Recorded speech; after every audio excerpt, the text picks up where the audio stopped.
Kita akan lanjutkan materi kita, yaitu tentang jurnal penutup. Jurnal penutup ini berfungsi untuk menutup akun-akun nominal yang ada di laporan keuangan,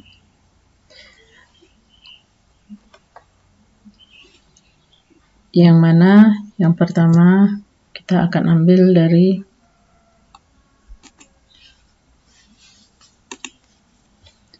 laporan laba rugi, di mana di dalam laporan laba rugi ini kita akan menutup akun pendapatan dan akun beban-beban seluruhnya. Yang pertama adalah kita akan melakukan jurnal penutup untuk pendapatan.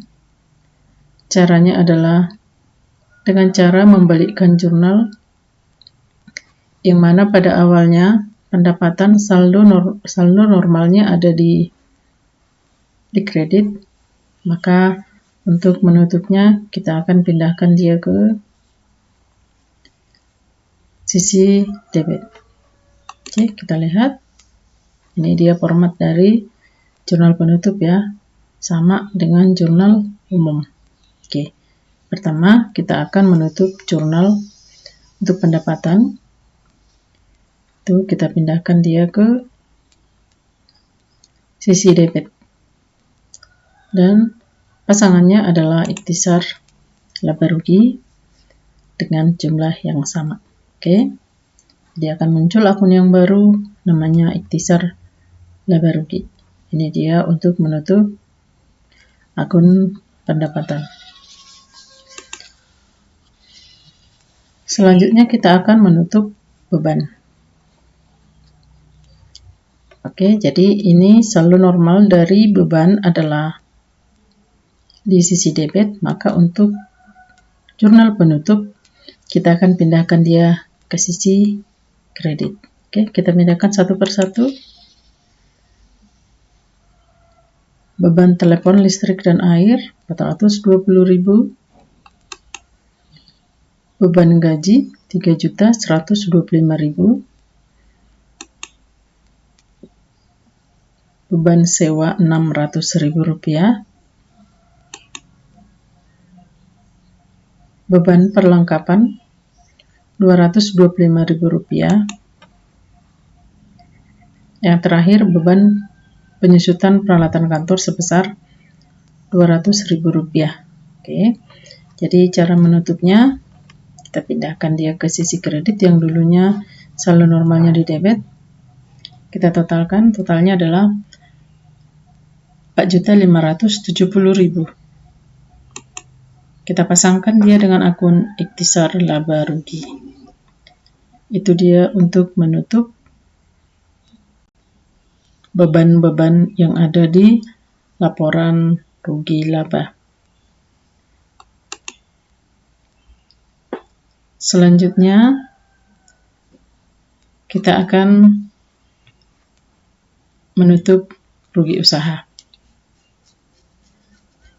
Apabila kita rugi, maka otomatis laba.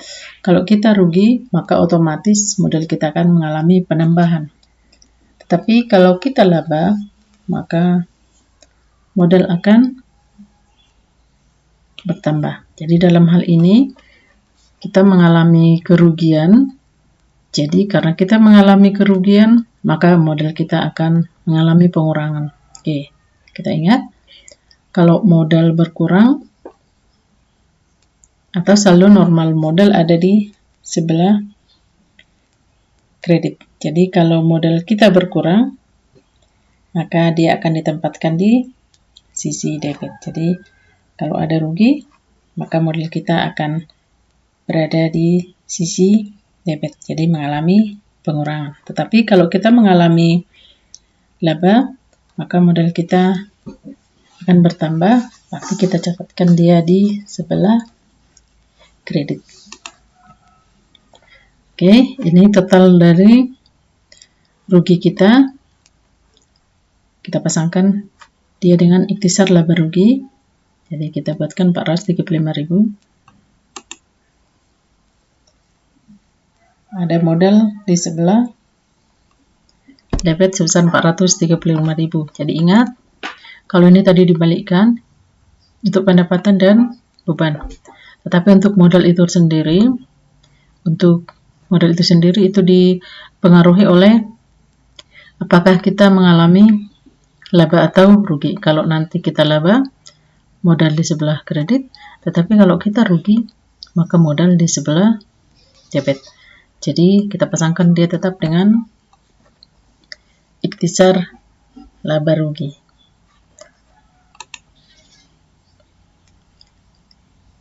Selanjutnya, ini adalah laporan perubahan modal. Berarti yang kita tutup di sini adalah prepay. Jadi prepay saldo normalnya ada di